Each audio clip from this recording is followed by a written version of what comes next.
feel responsible for someone is a superiority drive.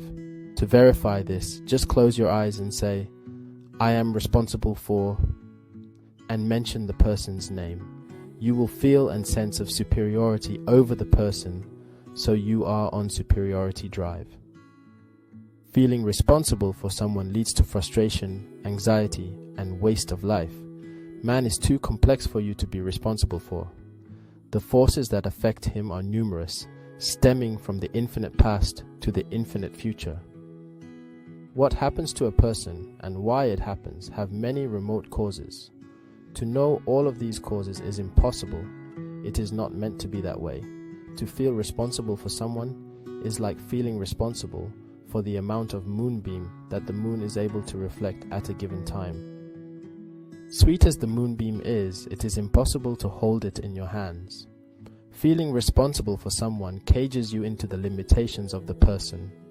It stifles you and blurs your vision of possibilities. We are partners in life, never meant to be responsible for one another. We support each other to the degree that the spiritual resources life is given to us.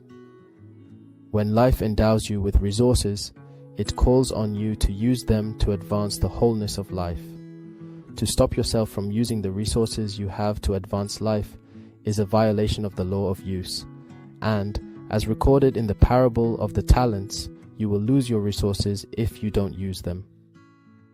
Unto him who has more is given, but unto him who has not, even the little he has is taken away.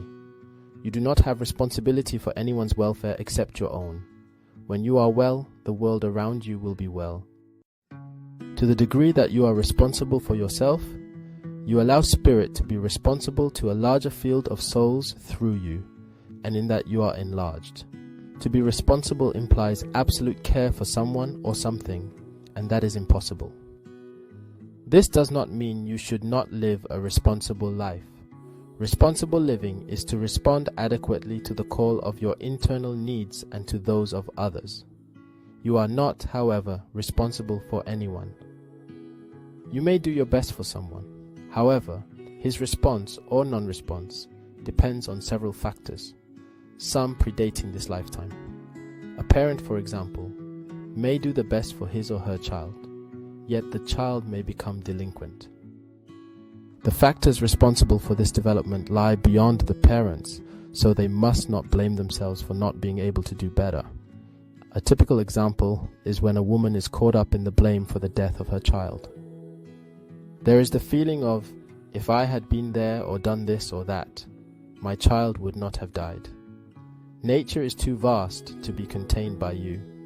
You cannot be responsible for the air that your child breathes, for the food that they eat, and for the grounds they walk on, or the water that they drink.